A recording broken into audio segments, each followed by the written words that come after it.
The reservation at Meridian was for 7 o'clock, prime time for the restaurant. Every table was full, the dining room buzzed with conversation, and the kitchen ran at full capacity. My sister Claire had picked the location. "It's the best seafood in the city," she texted. "Perfect for a family dinner. You'll love it." I'd said nothing, just confirmed we'd be there. My son Tyler, 14 years old and growing out of every shirt I bought him, sat beside me in the booth. Across from us, Claire's twin daughters, Sophia and Emma, both 16, were already looking at the menu with the confidence of people who ate at expensive restaurants regularly. My mother sat at the head of the table, reading glasses perched on her nose as she studied the wine list. "The Maine lobster is supposed to be incredible here," Claire said, not looking up from her menu. "Fresh, flown in daily. Girls, you should try the lobster platter. It comes with drawn butter and everything." "Can I get that too?" Tyler asked, looking at the menu description. "It sounds really good." Claire glanced at him, then at me, then back at her menu. "That's a bit expensive for, well, you know." "For what?" I asked calmly. "For everyone. I mean, we're celebrating Sophia and Emma getting into their top college choices. This dinner is really for them. Everyone else should probably order more modestly." Tyler looked confused. "But you just told them to get the lobster." "They're the guests of honor, sweetie. Different situation." The server arrived, a young woman named Ashley, whose name tag I recognized because I'd approved her hiring 3 months ago. She didn't acknowledge me beyond a professional smile, which was exactly what I'd trained the staff to do when I was dining as a guest. "Good evening, everyone. Can I start you with drinks?" Claire ordered a bottle of Chardonnay for the table. Mom ordered a martini. The twins both ordered sparkling water with lemon. "And for you, young man?" Ashley asked Tyler. Before he could answer, Claire interrupted. "Just tap water for him. Regular glass, nothing fancy." Tyler's face fell slightly, but he didn't argue. Ashley wrote it down and left. "Claire, that was rude," I said quietly. "What?" "I'm trying to keep costs reasonable. You know how expensive these places are. You just ordered a $75 bottle of wine. For the celebration. Look, Amanda, not everyone needs the full treatment. Some people are here to celebrate, and some people are just extras." Tyler stared at his empty place setting. "Extras?" I repeated. "You know what I mean, like in a movie. Some people are the main characters, some are supporting casts, and some are just background. Extras. They're there, but they're not really part of the story." Mom set down her menu. "Claire's right, Amanda. Tyler should understand his place at this dinner. It's about the girls and their achievement. Not everyone gets to be the center of attention." Ashley returned with the drinks. She placed the wine glasses carefully, poured for Mom and Claire, set down the sparkling waters for the twins, then pulled out a simple water glass, the kind we use for tap water, and slid it across the table to Tyler. Not placed. Slid, like you'd slide a bowl to a dog. Tyler picked it up without looking at anyone. "Are we ready to order?" Ashley asked. "Yes," Claire said. "The girls will both have the Maine lobster platter with drawn butter and garlic roasted potatoes. I'll have the sea bass. Mom?" "The scallops, please." Ashley wrote it all down, then looked at me. "And for you?" "The lobster platter as well, please." "Excellent choice. And for the young man?" Claire answered before Tyler could open his mouth. "He's fine with the water. We're not ordering for him." Ashley's pen paused over her notepad. "I'm sorry, nothing at all?" "We don't feed extras," Claire said, as casually as if she were commenting on the weather. "He can eat at home later." Ashley looked at me. I saw the recognition in her eyes. She knew who I was, and she knew this was wrong, but she was professional enough to wait for my direction. I smiled at Claire. "Noted." "What does that mean?" Claire asked. "It means I heard you. Please continue." Ashley took our menus and left. Tyler sat very still beside me, staring at his water glass. Across the table, Sophia and Emma looked uncomfortable but said nothing. The appetizers arrived, oysters for the table, which Claire had ordered without asking. Tyler watched everyone else eat. I didn't touch mine. "Amanda, you're not eating," Mom observed. "I'm not hungry." "Suit yourself. More for the rest of us." The conversation flowed around Tyler like he wasn't there. Claire talked about the girls' college plans. Both had gotten into prestigious East Coast schools. Mom praised their achievements. The twins basked in the attention. Tyler drank his water and said nothing. When the entrees arrived, Ashley placed the lobster platters in front of Claire's daughters with a quiet description of each component, The sea bass for Claire, the scallops for Mom, and my lobster platter, which I still had no intention of touching, and nothing for Tyler. He watched his cousins crack open their lobster tails, dip the white meat in drawn butter, and take their first bites while making appreciative sounds. "Oh my God, this is amazing," Sophia said. "Mom, you have to try this," Emma added, offering Claire a bite. Claire took it, savored it, and nodded. "Worth every penny." Tyler took another sip of water. That's when I saw Chef Michael emerge from the kitchen. He always did a walkthrough during prime hours, checking on tables and ensuring everything met his standards. He was heading our direction. I stood up as he approached. "Chef," I said, loud enough for nearby tables to hear. "Could you join us for a moment?" Michael looked surprised but approached. "Of course. Is everything satisfactory?" "The food is excellent, as always, but I wanted to introduce you to my family, my sister Claire, my mother, Patricia, my nieces, Sophia and Emma, and this is my son Tyler." Michael greeted everyone politely, then looked at me with a question in his eyes. "Michael has been the head chef here at Meridian for almost 2 years," I said to the table. "He's extremely talented. We're lucky to have him."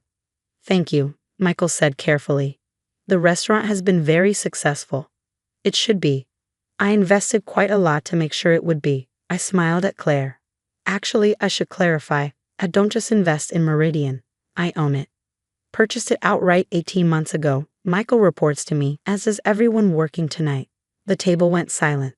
Claire's fork stopped halfway to her mouth. "What?" "I own this restaurant, the building, the business, the entire operation. When you made this reservation, Claire, you made it at my establishment." Mom set down her wine glass. "Amanda, is this true?"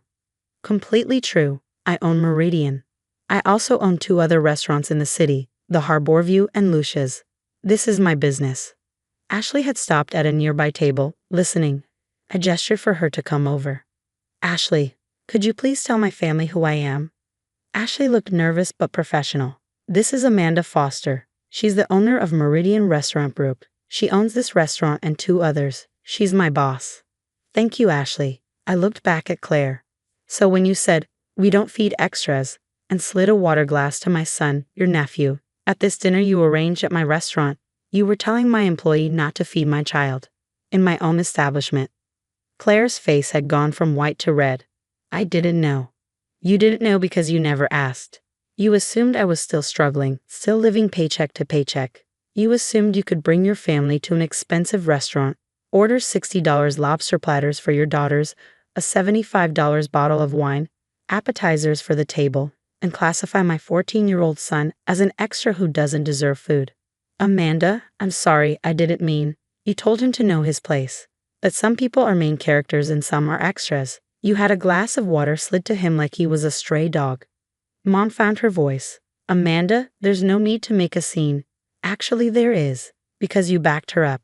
You told your grandson he should know his place at a dinner celebrating his cousins. You agreed that he's background, an extra, not worthy of a meal."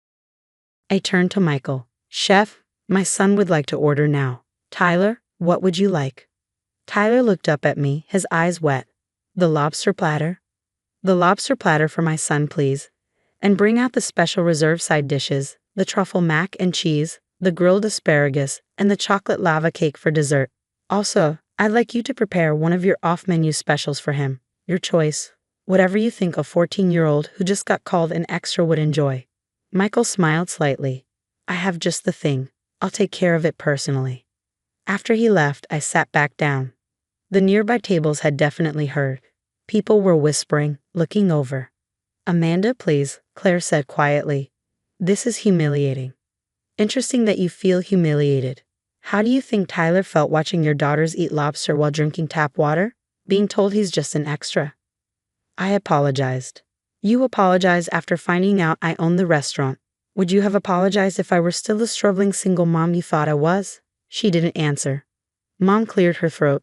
"Amanda, we should discuss this privately." "No, Mom, we're discussing it right here, right now. Because you need to understand something. I've spent the last 6 years building a restaurant business. I started with a food truck, worked 90-hour weeks, learned every aspect of the industry. I bought my first restaurant 3 years ago. I've been successful, very successful." "You never told us," Claire said. "Because you never asked." You were too busy assuming I was failing, too busy teaching your daughters that some people matter more than others, too busy making sure Tyler knew he was background. Tyler's elaborate meal started arriving. Michael had prepared a smaller lobster platter, the truffle mac and cheese, asparagus, and what looked like a Wagyu beef slider that wasn't on the regular menu. "This looks amazing," Tyler said quietly. "Enjoy it," I told him. Then I looked at Claire. "The bill for tonight will be interesting. Your table has run up about $400 so far. That bottle of wine alone was $75. The lobster platters are $60 each. Would you like me to comp the meal, or would you prefer to pay for it yourself?" Claire looked panicked. I assumed You assumed I'd pay because I own the restaurant. The same restaurant where you said we don't feed extras. Where you had water slid to my son like he was beneath you. "Amanda, please." I stood up again. "Tyler, grab your food. We're moving to a different table. Ashley, please prepare a private table for 2 in the back room and bring the check for this table." "Wait." Claire stood up too. "You can't just leave us with a $400 bill. Watch me. You brought your family to celebrate your daughters. You made it clear who matters and who doesn't, who's a main character and who's an extra. You've eaten your celebration meal. Now you can pay for it." "I don't have that kind of money right now." "Then perhaps you should have been more thoughtful about ordering $60 lobster platters and $75 wine when you plan to classify a child as not worthy of eating. Ashley, the check, please." Tyler and I moved to the private dining room in the back, a space I designed specifically for important client dinners. Ashley brought his food, plus additional sides I knew he'd enjoy. "Mom," Tyler said after we'd settled, "why did Aunt Claire call me an extra?" "Because some people measure worth by money and status. They think some people are important and some are just there." She was wrong. "But you own this place. You're important." "I own this place because I worked hard. But that's not what makes someone important.